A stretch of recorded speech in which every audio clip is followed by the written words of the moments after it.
Hi everyone. ఈ వీడియోలో అయితే స్టిచ్చింగ్ చూపిస్తున్నానండి. ఆల్రెడీ కటింగ్ చూపించాను కదా ఈ బ్లౌజు. ఇప్పుడైతే స్టిచ్చింగ్ పెడుతున్నా. బ్యాక్ పార్ట్కి బ్యాక్ బెల్ట్ జాయిన్ చేసేయండి ఫస్ట్. అలాగే బ్యాక్ పార్ట్ అనేది రైట్ సైడ్లో ఉండాలి. బ్యాక్ బెల్ట్ కూడా రైట్ సైడ్ ఆపోజిట్లో ఉండాలి. మనకు బ్యాక్ బెల్ట్ రాంగ్ సైడ్ అనేది పైన ఉండాలి.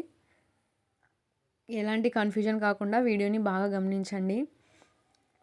వీడియోలో చూపిస్తున్నట్టు అలా బ్యాక్ బెల్ట్ని బ్యాక్ పార్ట్కి అతికిచ్చేసేయండి. పొద్దుపాటు అనేది మనకు పైకి ఉండాలన్నమాట. ఎమ్మింగ్ చేసుకోవడానికి ఈజీగా ఉంటుంది కదా, పోగులు అనేవి పోకుండా ఉంటుందని నేను ముందుగా పొద్దుపాటుని బ్యాక్ బెల్ట్గా కట్ చేసి పక్కన పెట్టేస్తాను కదా కటింగ్లో. చూసేయండి అలా బ్యాక్ పార్ట్ని బ్యాక్ బెల్ట్ని జాయిన్ చేసేసి ఇప్పుడు టాప్ స్టిచ్ వేసేసేయండి. అలా నెయిల్తో రబ్ చేసుకుంటే మనకి స్టిచ్ ఈజీగా వస్తుందన్నమాట. ఖర్చు సైడ్ అనేది మనకు బ్యాక్ బెల్ట్ వైపే పోవాలి. ఖర్చుని అటు సైడ్ పెట్టేసుకొని నీట్గా స్టిచ్ వేసేయండి. అంతే అండి. మన వీడియోని ఫస్ట్ టైం చూసిన వాళ్ళైతే సబ్స్క్రైబ్ చేసుకోండి. అలాగే వీడియో నచ్చితే లైక్ ఇవ్వండి. అలాగే మన వీడియోస్ చూస్తున్నారు కానీ సబ్స్క్రైబ్ చేసుకోవడం లేదు. సబ్స్క్రైబ్ చేసుకొని బెల్ బటన్ని ప్రెస్ చేసి అలాగే ఆల్ మీద ప్రెస్ చేయండి. ఫస్ట్ ఆప్షన్ మీద ప్రెస్ చేస్తే నేను వీడియోస్ పెట్టే నోటిఫికేషన్స్ మీకు ముందుగా వస్తాయన్నమాట. అలా మరో స్టిచ్కు అలా లూజ్ స్టిచ్ వేసేయండి. ఎందుకంటే ఎమ్మింగ్ చేసిన తర్వాత మళ్ళీ విప్పాల్సిందే కదా. ఎమ్మింగ్ చేయడానికి ఈజీగా ఉంటుందన్నమాట. అలా లూజ్ కుట్టు పెట్టేసేయండి. 5th నంబర్ లూజ్ కుట్టు అంటే 5th నంబర్కి పెట్టేసేయండి. మామూలుగా స్టిచ్ అంటే 3rd 4th అలా నంబర్స్ పెట్టుకుంటాము. కానీ లూజ్ స్టిచ్ అంటే 5th నంబర్ పెట్టేసుకుంటే లూజ్ స్టిచ్ వచ్చేస్తుంది. అలా లూజు స్టిచ్ వేసేయండి.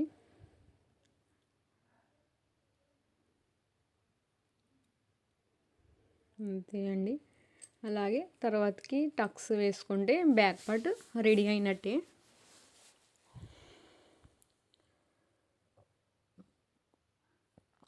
షోల్డర్స్ని ఈక్వల్గా పెట్టేసుకొని వీడియోలో చూపిస్తున్నట్టు షోల్డర్స్ని అలా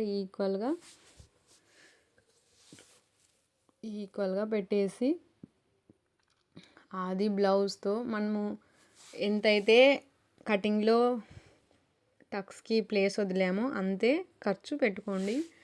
టక్స్కి ఎక్కువ తక్కువ పెట్టేసుకోవద్దు. అలాగే టక్స్ హైట్ చూడడానికి ఆది బ్లౌజ్తోనే హైట్ చూసుకోండి. అంతే డబల్ స్టిచ్ వేసేయండి. రఫ్ ఇవ్వడం మాత్రం మర్చిపోకండి. స్టార్టింగ్లో రఫ్ ఇవ్వడం బాగా అలవాటు చేసుకోవాలి. ఆ తర్వాత రెండో టక్స్ కూడా అంతే. షోల్డర్స్ని ఈక్వల్గా పెట్టేసుకొని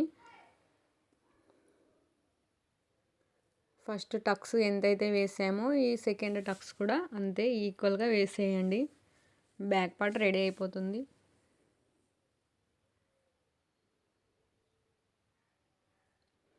అంతే డబల్ స్టిచ్ వేసేసేయండి.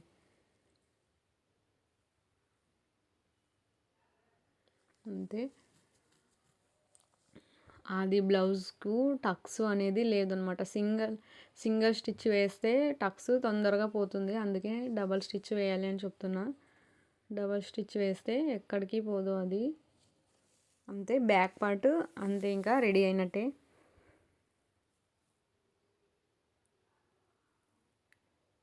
ఇప్పుడైతే ఫ్రంట్ పార్ట్లోనే మనకు కన్ఫ్యూజన్ అంతా ఉంటుంది. కన్ఫ్యూజన్ కాకుండా రైట్ సైడు రాంగ్ సైడ్ అనేది మీరు మార్క్ చేసుకొని ఎలాంటి కన్ఫ్యూజన్ కాకుండా రాంగ్ సైడ్ వైపు అనేది టక్స్ వేసేసుకోండి.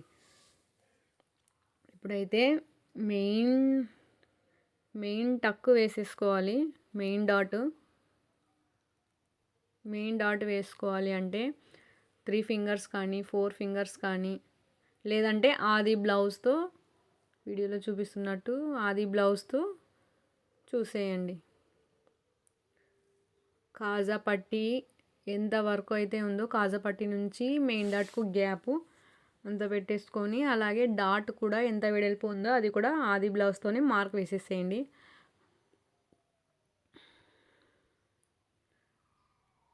అలాగే రెండో పార్ట్కి కూడా అలాగే మార్కింగ్ వేసేసేయండి. మార్కింగ్స్ కొంచెం కనిపించడం లేదు కదా, ఒకవేళ మీకు అర్థం కాకుంటే కామెంట్ చేయండి, మరో వీడియోలో నీట్గా ఎక్స్ప్లెయిన్ చేస్తూ వీడియో పెడతాను. 3 ఫింగర్స్ హైట్ వచ్చేసి 3 ఫింగర్స్ పెట్టేసేయండి, వీడియోలో చూపిస్తున్నట్టు 3 ఫింగర్స్ పెట్టేసేయండి మెయిన్ డాట్కు. అలా క్రాస్గా తీసేసేయండి. డబల్ స్టిచ్ వేసేసేయండి. స్టార్టింగ్ వచ్చేసి రఫ్ ఇవ్వడం మాత్రం మర్చిపోకండి. అంతే మెయిన్ డాట్. ఇప్పుడు కాజా పట్టీ ఉక్స్ పట్టీ సైడ్ వచ్చేసి రెండింటిని ఈక్వల్గా పెట్టేసుకోండి. అలాగే ఖర్చు వదిలేసేయండి. మెడ పీస్ కోసం కొంచెం ఖర్చు వదిలేసి అలా వీడియోలో చూపిస్తున్నట్టు అలా పెట్టేసి, ఈ టక్స్ హైట్ వచ్చేసి 4 ఫింగర్స్ మార్క్ వేసి అలా క్రాస్గా తీసేయండి. పాదం అంతే ఖర్చు ఈ టక్స్కి. సింగిల్ పాదం ఎంతైతే ఖర్చు ఉంటుందో అంతే ఖర్చు పెట్టేసుకోండి, ఎక్కువ తక్కువ పెట్టుకోకండి. మనం ఎంతైతే ఖర్చు వదిలేసి ఉంటామో కటింగ్లో అంతే ఖర్చు వాడుకుంటే సరిపోతుంది. అంతే డబల్ స్టిచ్ వేసేసేయండి. ఇప్పుడు 2 టక్స్ కంప్లీట్ అయ్యేసినాయి కదా. ఇప్పుడు చంక వైపు చూసారా, ఆ టక్స్కి ఈ టక్స్కి 3 ఫింగర్స్ గ్యాప్. ఇప్పుడు ఈ టక్స్కి 3 ఫింగర్స్ గ్యాప్ వచ్చింది కదా, ఇప్పుడు థర్డ్ టక్స్కి కూడా 3 ఫింగర్స్ గ్యాప్ రావాలన్నమాట. ఇలా 2 డాట్స్ని కలిపేసి పట్టేసుకుంటే చంక వైపు కూడా డాట్ రెడీగా వస్తుంది. వీడియోలో చూపిస్తున్నారు అలా ఫింగర్స్ని అలా పెట్టేసి మార్క్ వేసేసుకోండి. సింగిల్ పాదం అంతా ఖర్చు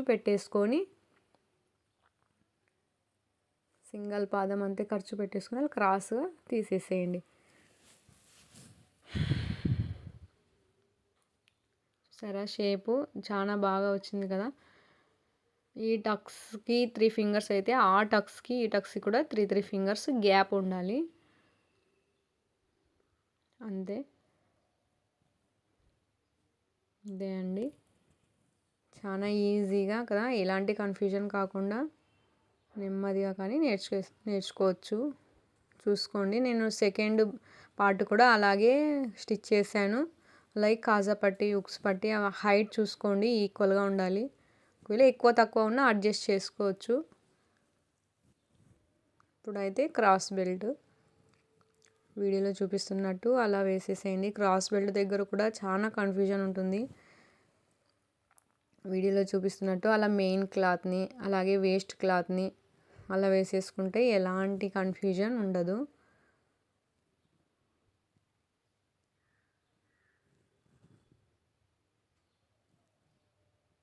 మెయిన్ క్లాత్ వేసిన తర్వాత వేస్ట్ క్లాత్ని కూడా వేసేసేయండి.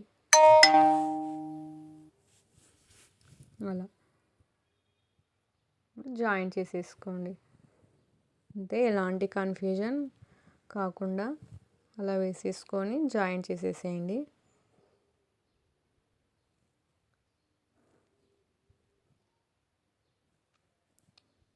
అంతే. మీకు ఏమైనా డౌట్స్ ఉంటే కామెంట్ చేయండి, ఖచ్చితంగా నేను రిప్లై ఇస్తాను. నెక్స్ట్ వీడియోలో మళ్ళీ ఇంకా క్లియర్గా ఎక్స్ప్లెయిన్ చేయడానికి ట్రై చేస్తాను.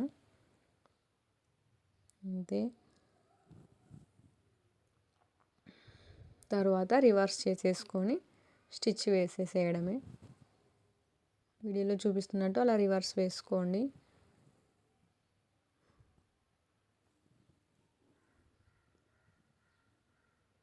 లేదు మాకు అలా రివర్స్ చేసుకొని స్టిచ్ చేయడానికి రాదు ఇంకా అంటే, మీరు టాప్ స్టిచ్ వేసేసుకొని అలా రివర్స్ చేసేసుకుంటే ఇంకా ఈజీగా వచ్చేస్తుంది మీకు.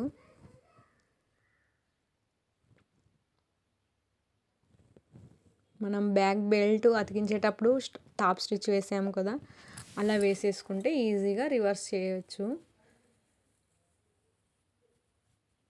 అదే క్రాస్ బెల్ట్ కూడా రెడీ అయినట్టే.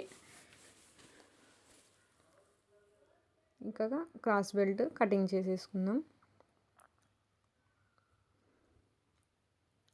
రాంగ్ సైడ్ అనేది ఆపోజిట్లో పెట్టుకోండి, లేదంటే రైట్ సైడ్ అనేది ఆపోజిట్లో పెట్టుకోండి.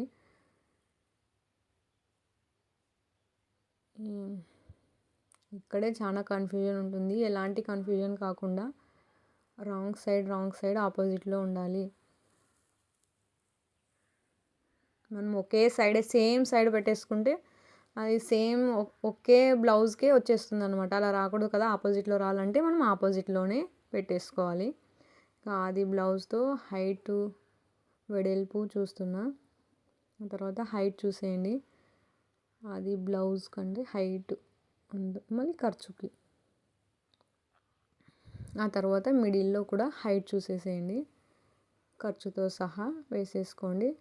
తర్వాత 4 ఫింగర్స్ అయితే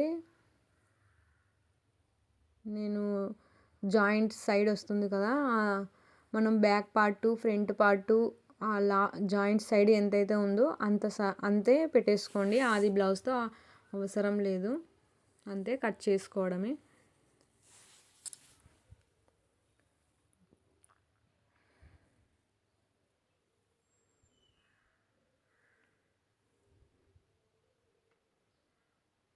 అంతే అండి, అలా నీట్గా కట్ చేసుకొని ఇంకా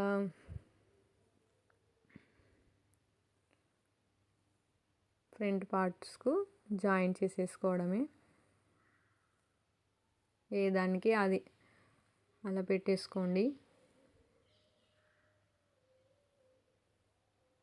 అంతే. ఎలాంటి కన్ఫ్యూజన్ కాకుండా వీడియోని మంచిగా గమనించండి. ఇప్పుడైతే మనం ఖర్చు ఎంతైతే వదిలామో కటింగ్లో అంతే ఖర్చు పెట్టేసుకొని వీడియోలో చూపిస్తున్నట్టు క్రాస్ బెల్ట్ అలాగే ఫ్రంట్ పార్ట్ మనకు రైట్ సైడ్ అంటే ఆపోజిట్లో ఉంది. ఇప్పుడు చూడండి, బాగా గమనించండి. అలా రైట్ సైడ్లో పెట్టేసి ఆ టక్స్ అన్నది కాజా పట్టి లేదా ఉక్స్ పట్టి అక్కడ సైడే పెట్టేసేయండి. ఇదైతే invisible cross belt, invisible stitching.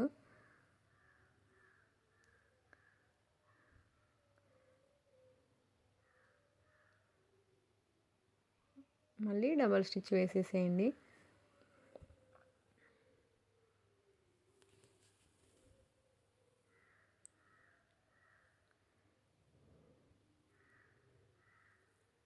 ఆ తర్వాత ఎక్స్ట్రా మొత్తం అలా రోల్ చేసి పెట్టేసుకొని వేస్ట్ క్లాత్ ఉంది కదా, అది మనం కుట్టు వేసింది జాయింట్గా కలిపేసేయండి. మళ్ళీ మనం మధ్యలో ఉన్న క్లాత్ని సర్దుకుంటూ స్టిచ్ వేయాలి. అలా జాగ్రత్తగా, ఎలాంటి కన్ఫ్యూజన్ కాకుండా జాగ్రత్తగా గమనించండి. మీకు అర్థం కాకపోతే కామెంట్ చేయండి. అయితే మళ్ళీ డబల్ స్టిచ్ వేసేసేయండి.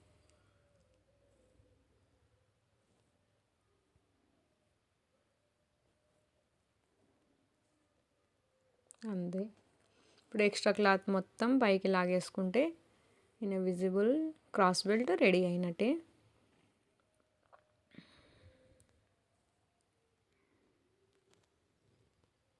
ఈ ఎక్స్ట్రా మొత్తం కట్ చేస్తుంది, అంతే. నెక్స్ట్ పార్ట్ కూడా అలాగే స్టిచ్చింగ్ చేశాను, అంతే. కాజా పట్టి ఉక్స్ పట్టి హైట్ చూసేసుకోండి, ఎక్కువ ఉన్నా తక్కువ ఉన్నా అది అడ్జస్ట్ చేసుకోవచ్చు. కొంచెం ఎక్స్ట్రా వచ్చింది కదా నాకు, అది టక్స్ మన మిడిల్ టక్స్ ఉంది కదా, అక్కడ అడ్జస్ట్ చేసుకోవచ్చు, అదేం పెద్ద ప్రాబ్లం కాదు. అలాగే ఆది బ్లౌజ్తో కూడా హైట్ చూసేసుకోండి.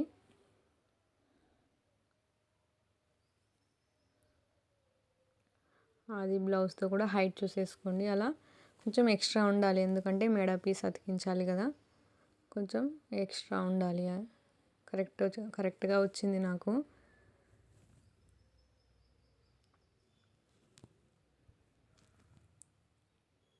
ఇప్పుడైతే ఉక్స్ పట్టి కాజా పట్టి అతికించాలి. ఆది బ్లౌజ్కు ఏది ఎటువైపు ఉందో అన్నది మీరు మంచిగా గమనించి స్టిచ్ చేయండి, ఎలాంటి కన్ఫ్యూజన్ కాకుండా. అయితే సింగిల్ పట్టి, డబల్ పట్టి. సింగిల్ పట్టి 3 ఫింగర్స్ అయితే సరిపోతుంది. డబల్ పట్టి అలా ఫోల్డ్ చేసి 3 ఫింగర్స్ ఉండాలన్నమాట, అంటే 6 ఫింగర్స్ ఉండాలి టోటల్గా. సింగిల్ పట్టి కంటే డబల్ ఉండాలి కదా, అందుకని 6 ఫింగర్స్ ఉండాలి.